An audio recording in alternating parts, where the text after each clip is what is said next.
Hello foodies, welcome to cook with Sai Shubha channel.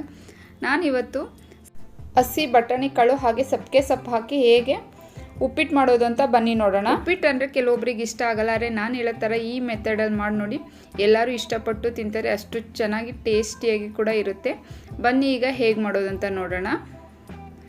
ನಾನಿಲ್ಲಿ ಒಂದು ಬಾಣಲೆ ಇಟ್ಕೊಂಡು ಹಾಗೆ ನಾನು ಮೀಡಿಯಮ್ ರವೆ ಬರುತ್ತಲ್ಲ ಉಪ್ಪಿಟ್ಟಿನ ರವೆ, ಅದನ್ನು 1 ಕಪ್ ಆಗೋಷ್ಟು ಹಾಕೋತಾ ಇದ್ದೀನಿ. ಇದನ್ನು ಹಾಕ್ಕೊಂಡು ಮೀಡಿಯಮ್ ಫ್ಲೇಮಲ್ಲೇ ಇಟ್ಕೊಂಡು ಒಂದು 2-3 ನಿಮಿಷ ಹುರ್ಕೋಬೇಕಾಗುತ್ತೆ. ಡ್ರೈ ರೋಸ್ಟ್ ಮಾಡ್ಕೋಬೇಕು. ಹಾಗೆಯೇ ಎಣ್ಣೆ ಏನು ಹಾಕ್ತಿಲ್ಲ, ಅದು ಸ್ವಲ್ಪ ಚೆನ್ನಾಗಿ ಕೆಂಪಾಗುತ್ತೆ, ಅಲ್ಲಿವರೆಗೂ ಕೂಡ ಹುರ್ಕೊಳ್ಳೋಣ ಸ್ವಲ್ಪ ಚೆನ್ನಾಗಿ. ಹಾಗೆ ಫ್ರೆಂಡ್ಸ್, ವಿಡಿಯೋ ಇಷ್ಟ ಆದರೆ ಲೈಕ್ ಮಾಡಿ, ಫ್ಯಾಮಿಲಿ ಆ್ಯಂಡ್ ಫ್ರೆಂಡ್ಸ್ಗೆ ಶೇರ್ ಮಾಡಿ, ಹಾಗೆ ಸಬ್ಸ್ಕ್ರೈಬ್ ಕೂಡ ಮಾಡ್ಕೊಳ್ಳಿ, ಬೆಲ್ಲೈಕನ್ ಕೂಡ ಕ್ಲಿಕ್ ಮಾಡಿ, ನಾನು ಹಾಕೋ ವೀಡಿಯೋದು ನೋಟಿಫಿಕೇಷನ್ ಫಸ್ಟೇ ಬರುತ್ತೆ. ಹಾಗೆ ಫ್ರೆಂಡ್ಸ್, ಆದಷ್ಟು ಸಬ್ಸ್ಕ್ರೈಬ್ ಮಾಡಿಕೊಂಡು ನೋಡಿ ನನ್ನ ಚಾನಲ್ನ. ನೋಡಿ ಈಗ ಇದಾಗಿದೆ ನೋಡಿ, ಇಷ್ಟು ಕೆಂಪರೆ ಸಾಕು, ಸೀಸಕ್ಕೆ ಹೋಗಬೇಡಿ, ಜಾಸ್ತಿ ಉರಿ ಇಟ್ಕೊಂಡು ಮೀಡಿಯಮ್ ಫ್ಲೇಮಲ್ಲೇ ಹುರ್ಕೋಬೇಕು. ಈಗ ಇದಾಗಿದೆ, ಇದನ್ನೊಂದು ಪ್ಲೇಟಿಗೆ ಹಾಕೊಳ್ಳೋಣ. ಹಾಗೆ ಬಾಣಲೆ ಇಟ್ಕೊಂಡು ನಾನಿಲ್ಲಿ ಎಣ್ಣೆ ಹಾಕೋತಿದ್ದೀನಿ. ಉಪ್ಪಿಟ್ಟಿಗೆ ಸ್ವಲ್ಪ ಎಣ್ಣೆ ಜಾಸ್ತಿನೇ ಬೇಕಾಗುತ್ತೆ, ಒಂದು 5-6 ಸ್ಪೂನ್ ಹಾಕ್ಕೊಳ್ಳಿ. ನಾನಿಲ್ಲಿ ಕೊಬ್ಬರಿ ಎಣ್ಣೆ ಯೂಸ್ ಮಾಡ್ಕೋತಾ ಇದ್ದೀನಿ. ಎಣ್ಣೆ ಬಿಸಿ ಆದಮೇಲೆ ಸಾಸಿವೆ ಹಾಗೆ 1 ಸ್ಪೂನ್ ಆಗೋಷ್ಟು ಜೀರಿಗೆ ಕೂಡ ತೊಗೊಂಡಿದ್ದೀನಿ. ಒಗ್ಗರಣೆಗೆ 1 ಸ್ಪೂನ್ ಸಾಸಿವೆ ಹಾಕ್ಕೊಂಡು ಅದಕ್ಕೇ ಜೀರಿಗೆ ಕೂಡ ಹಾಕೊಳ್ಳೋಣ. ಸಾಸಿವೆ ಸಿಡ್ದಾದ್ಮೇಲೆ ಜೀರಿಗೆ ಹಾಕ್ಕೊಳ್ಳೋಣ. ಹಾಕ್ಕೊಂಡು ಜೀರಿಗೆ ಹಾಕ್ಕೊಂಡು ಒಂದು 10 ಸೆಕೆಂಡ್ ಹಾಗೆ ಹುರ್ಕೊಳ್ಳೋಣ. ಈಗ ಇದಾಗಿದೆ, ಇದಕ್ಕೇ ನಾನು ಗೋಡಂಬಿ ಹಾಕೋತಿದ್ದೀನಿ. ಇಲ್ಲಿ 1 ಹಿಡಿ ಆಗೋಷ್ಟು ನಾನು ಗೋಡಂಬಿ ಹಾಕೋತಿದ್ದೀನಿ. ಗೋಡಂಬಿನೂ ಕೂಡ ಸ್ವಲ್ಪ ಚೆನ್ನಾಗಿ ಕೆಂಪಾಗೋವರೆಗೂ ಹುರ್ಕೊಳ್ಳೋಣ.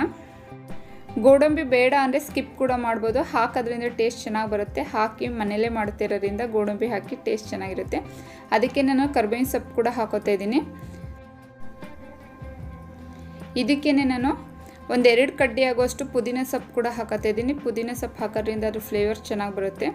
ಪುದೀನ ಸೊಪ್ಪು ಹಾಕ್ಕೊಂಡು ಅದಕ್ಕೆ ನಾನು ಒಂದು 3 ಈರುಳ್ಳಿ ಕೂಡ ಕಟ್ ಮಾಡ್ಕೊಂಡಿದ್ದೀನಿ, ಅದು ಕೂಡ ಹಾಕೋತಿದ್ದೀನಿ. ಉಪ್ಪಿಟ್ಟಿಗೆ ಈರುಳ್ಳಿ ಸ್ವಲ್ಪ ಜಾಸ್ತಿನೇ ಹಾಕಿ ಟೇಸ್ಟ್ ಚೆನ್ನಾಗಿ ಬರುತ್ತೆ. ಹಾಗೆಯೇ ಖಾರಕ್ಕೆ ಎಷ್ಟು ಬೇಕು ಅನ್ನೋದು ನೋಡಿ ಹಸಿರು ಮೆಣಸಿನ್ಕಾಯಿ ಕೂಡ ಹಾಕೊಳ್ಳಿ. ನಾನಿಲ್ಲಿ ಒಂದು 5 ಹಸಿರು ಮೆಣಸಿನ್ಕಾಯಿ ಹಾಕ್ಕೊಂಡಿದ್ದೀನಿ, ಉದ್ದುದ್ದಾಗೆ ಕಟ್ ಮಾಡ್ಕೊಂಡಿದ್ದೀನಿ ಎಲ್ಲವುದು. ಇದು ಹಾಕ್ಕೊಂಡು ಒಂದು 2-3 ನಿಮಿಷ ಚೆನ್ನಾಗಿ ಫ್ರೈ ಮಾಡ್ಕೊಳ್ಳೋಣ. ಈರುಳ್ಳಿ ಹಸಿರು ಮೆಣಸಿನ್ಕಾಯಿ ಚೆನ್ನಾಗಿ ಫ್ರೈ ಆಗಬೇಕು.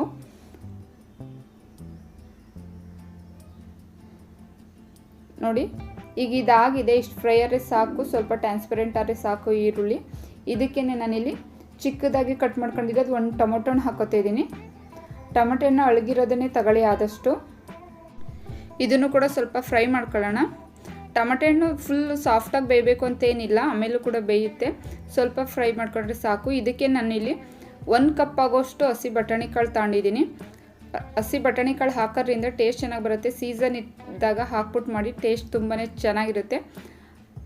ನಾನಿಲ್ಲಿ 1 ಕಪ್ ರವೆಗೆ 1 ಕಪ್ ಹಸಿ ಬಟಾಣಿ ಕಾಳು ಹಾಕೊಂಡಿದ್ದೀನಿ.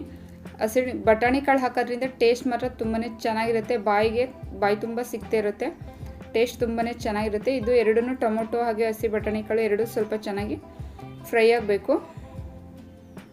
ನೋಡಿ ಇಷ್ಟಾರೆ ಸಾಕು. ಇದಕ್ಕೆ ನಾನು ಸಬ್ಬಕ್ಕಿ ಸೊಪ್ಪು ಹಾಕೋತಾ ಇದ್ದೀನಿ. ಈ ಥರ ಚಿಕ್ಕದಾಗಿ ಕಟ್ ಮಾಡ್ಕೊಂಡಿರೋ ನಾನು ದಪ್ಪದೊಂದು ಕಟ್ಟು ಸೊಪ್ಪು ಹಾಕೋತಾ ಇದ್ದೀನಿ ನಾನಿಲ್ಲಿ. ಟೇಸ್ಟ್ ಮಾತ್ರ ತುಂಬಾ ಚೆನ್ನಾಗಿರುತ್ತೆ. ಸಬ್ಬಕ್ಕಿ ಸೊಪ್ಪು, ಹಸಿ ಬಟಾಣಿ ಕಾಳು ಅಥವಾ ಅವರೆಕಾಳು ಸೀಸನ್ ಇದ್ದಾಗ ಸಬ್ಬಕ್ಕಿ ಸೊಪ್ಪು ಅವರೆಕಾಳು ಹಾಕ್ಬಿಟ್ಟು ಮಾಡಿ ಮಾತ್ರ ತುಂಬಾ ಚೆನ್ನಾಗಿರುತ್ತೆ ಟೇಸ್ಟು. ನೋಡಿ ಸೊಪ್ಪೆಲ್ಲ ಚೆನ್ನಾಗಿ ಫ್ರೈ ಆಗಿದೆ. ಇದಕ್ಕೆ ನಾನಿಲ್ಲಿ ಒಂದು 1/4 ಟೇಬಲ್ ಸ್ಪೂನ್ ಆಗುವಷ್ಟು ಅರಿಶಿನ ಹಾಕೋತಾ ಇದ್ದೀನಿ. ಅರಿಶಿನ ಆಪ್ಷನಲ್ಲು, ಬೇಕು ಅಂದರೆ ಹಾಕಿ, ಇಲ್ಲ ಸ್ಕಿಪ್ ಕೂಡ ಮಾಡ್ಬೋದು. ಇದಕ್ಕೇ ಒಂದು ಚಿಟಿಕೆ ಆಗುವಷ್ಟು ಗರಂ ಮಸಾಲ ಪೌಡ್ರ್ ಹಾಕೋತಾ ಇದ್ದೀನಿ. ಗರಂ ಮಸಾಲ ಪೌಡರ್ ಹಾಕೋದ್ರಿಂದ ಅದ್ರ ಫ್ಲೇವರ್ಸ್ ಚೆನ್ನಾಗಿ ಬರುತ್ತೆ, ಅದಕ್ಕೋಸ್ಕರ. ಇದೆರಡನ್ನೂ ಹಾಕ್ಕೊಂಡು ಸ್ವಲ್ಪ ಚೆನ್ನಾಗಿ ಫ್ರೈ ಮಾಡ್ಕೊಳ್ಳೋಣ. ಇದಕ್ಕೇ ರುಚಿಗೆ ಎಷ್ಟು ಬೇಕಷ್ಟು ನೋಡಿ ಉಪ್ಪು ಹಾಕೊಳ್ಳಿ. ಇದಿಷ್ಟನ್ನು ಹಾಕ್ಕೊಂಡು ಚೆನ್ನಾಗಿ ಒಂದ್ಸಲ ಮಿಕ್ಸ್ ಮಾಡಿಬಿಟ್ಟು ನಾವು ಹುರಿದಿಟ್ಕೊಂಡಿದ್ವಲ್ಲ ಫಸ್ಟೇ ರವೆ, ಅದನ್ನು ಕೂಡ ಹಾಕೋತಾ ಇದ್ದೀನಿ ನಾನಿಲ್ಲಿ. ರವೆನೂ ಹಾಕ್ಕೊಂಡು ಒಂದು 2 ನಿಮಿಷ ಇದರಲ್ಲೇ ಹುರ್ಕೊಳ್ಳೋಣ.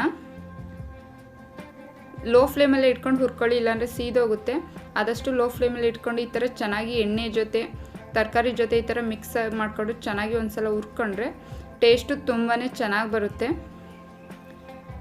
ಈ ಥರ ಮಾಡೋದ್ರಿಂದನೇ ಇನ್ನೂ ಟೇಸ್ಟ್ ಚೆನ್ನಾಗಿ ಬರುತ್ತೆ ಅಂತ ಹೇಳ್ಬೋದು. ಇದಕ್ಕೇ ನಾನೀಗ 1 ಕಪ್ ರವೆ ತೊಗೊಂಡಿದ್ದೆ, ಅದೇ ಕಪ್ಪಲ್ಲಿ 3 ಕಪ್ ಆಗುವಷ್ಟು ಬಿಸಿನೀರು ನಾನು ಹಾಕೋತಾ ಇದ್ದೀನಿ. ತಣ್ಣೀರು ಹಾಕೋಕೆ ಹೋಗ್ಬಿಡಿ, ಚೆನ್ನಾಗಿ ಕುದಿಸ್ಬಿಟ್ಟು ಹಾಕೊಳ್ಳಿ. 3 ಕಪ್ ಆಗುವಷ್ಟು ನೀರು ಹಾಕೋತಾ ಇದ್ದೀನಿ ನಾನಿಲ್ಲಿ. 1 ಕಪ್ಪಿಗೆ 3 ಕಪ್ ಅಳತೆಯಲ್ಲಿ ಹಾಕೊಂಡ್ರೆ ಕರೆಕ್ಟಾಗಿರುತ್ತೆ ಇದು ಹಾಕೊಂಡು ಚೆನ್ನಾಗಿ ಮಿಕ್ಸ್ ಮಾಡ್ಕೊಳ್ಳೋಣ. ಮೀಡಿಯಮ್ ಫ್ಲೇಮಲ್ಲಿ ಇಟ್ಕೊಂಡು ಮಿಕ್ಸ್ ಮಾಡ್ಕೊಳ್ಳಿ. ಅದು ಗಟ್ಟಿ ಆಗುತ್ತೆ, 1 ನಿಮಿಷದೊಳಗಡೆ ಗಟ್ಟಿ ಆಗುತ್ತೆ. ಈ ಥರ ಮಾಡಿ ನೋಡಿ. ಫಸ್ಟ್ ನೀರು ಹಾಕ್ಬಿಟ್ಟು ರವೆ ಹಾಕೋದಕ್ಕಿಂತ ಫಸ್ಟು ರವೆನ ಮಸಾಲೆ ಜೊತೆ ಎಲ್ಲನೂ ಮಿಕ್ಸ್ ಮಾಡಿಕೊಂಡು ನೀರು ಲಾಸ್ಟಿಗೆ ಹಾಕ್ಬಿಟ್ಟು ಮಾಡಿ ನೋಡಿ. ಟೇಸ್ಟು ತುಂಬಾ ಚೆನ್ನಾಗಿ ಬರುತ್ತೆ. ಇದಕ್ಕೆ ನಾನು ಸಾಂಬಾರು ಸೊಪ್ಪು ಕೂಡ ಹಾಕೋತಾ ಇದ್ದೀನಿ. ಚಿಕ್ಕದಾಗಿ ಕಟ್ ಮಾಡ್ಕೊಂಡಿದ್ರೆ ಸ್ವಲ್ಪ ಹಾಕೋತಾ ಇದ್ದೀನಿ ಸಾಂಬಾರು ಸೊಪ್ಪು. ಜಾಸ್ತಿ ಹಾಕೋಕ್ಕೆ ಹೋಗ್ಬೇಡಿ, ಸೊಪ್ಪಿನ ಫ್ಲೇವರ್ ಬರೋಲ್ಲ. ಸ್ವಲ್ಪ ಹಾಕೊಂಡ್ರೆ ಸಾಕು. ಇದಕ್ಕೇ ಬೇಕು ಅಂದರೆ ತೆಂಗಿನಕಾಯಿ ತುರಿ ಕೂಡ ಹಾಕೋಬೋದು. ನಾನು ಹಾಕಿಲ್ಲ. ತೆಂಗಿನಕಾಯಿ ತುರಿ ಹಾಕಿರೋ ಇನ್ನೂ ಟೇಸ್ಟ್ ಚೆನ್ನಾಗಿ ಬರುತ್ತೆ. ಹಾಕಿ ಅದನ್ನು ಕೂಡ ಮಿಕ್ಸ್ ಮಾಡ್ಕೋಬೋದು ಈ ಟೈಮಲ್ಲಿ ನೀವು. ಈಗ ಇದಾಗಿದೆ, ರೆಡಿಯಾಗಿದೆ ನೋಡಿ.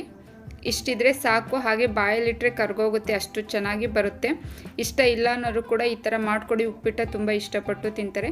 ಈಗ ನಾನು ಗ್ಯಾಸ್ ಆಫ್ ಮಾಡಿಬಿಟ್ಟು ಇದಕ್ಕೇ 1 ಸ್ಪೂನ್ ತುಪ್ಪ ಹಾಕೋತಾ ಇದ್ದೀನಿ. ತುಪ್ಪ ಆಪ್ಷನಲ್ಲು. ಹಾಕೋದ್ರಿಂದ ಹಾಗೆ ಮೇಲೆ ಹಾಕೋದ್ರಿಂದ ಅದು ಫ್ಲೇವರು ಇರುತ್ತೆ, ಟೇಸ್ಟು ಕೂಡ ತುಂಬಾ ಚೆನ್ನಾಗಿ ಬರುತ್ತೆ. ಹಾಕ್ಬಿಟ್ಟು 1 ನಿಮಿಷ ಹಾಗೆ ಮುಚ್ಚಿ ಇಟ್ಬಿಡೋಣ. ಅದು ಕೂಲ್ ಆಗೋದಕ್ಕೆ ಸ್ವಲ್ಪ ಅಳ್ಕೊಳ್ಳುತ್ತೆ. 1 ನಿಮಿಷ ಆದಮೇಲೆ ಮುಚ್ಚಳ ತೆಗೆದುಬಿಟ್ಟು ಸರ್ವ್ ಮಾಡ್ಬೋದು ನೋಡಿ. ನಾನು ಹೇಳಿರೋ ಮೆಥಡಲ್ಲೇ ಮಾಡಿ ನೋಡಿ. ತುಂಬಾ ಟೇಸ್ಟು ಚೆನ್ನಾಗಿ ಬರುತ್ತೆ. ಹಾಗೆ ಆರಿದ ಮೇಲೂ ಕೂಡ ಇದು ಗಟ್ಟಿ ಅಂತ ಅನಿಸಲ್ಲ, ತಿನ್ಬೋದು. ಬಾಕ್ಸಿಗೆ ಕೂಡ ಹಾಕಿ ಕೊಟ್ಟು ಕಳಿಸ್ಬೋದು, ಗಟ್ಟಿ ಆಗೋಲ್ಲ. ಹಾಗೆಯೇ ಸೀಸನ್ ಇದ್ದಾಗ ಹಸಿ ಬಟಾಣಿ ಕಾಳು, ಸಬ್ಬಕ್ಕಿ ಸೊಪ್ಪು ಹಾಕ್ಬಿಟ್ಟು ಮಾಡಿ ನೋಡಿ. ಟೇಸ್ಟ್ ಮಾತ್ರ ತುಂಬಾ ಚೆನ್ನಾಗಿ ಬರುತ್ತೆ. ನೀವು ಕೂಡ ಮನೇಲಿ ಮಾಡಿ ಹೇಗಿತ್ತು ಅಂತ ಕಮೆಂಟ್ ಬಾಕ್ಸಲ್ಲಿ ಕಮೆಂಟ್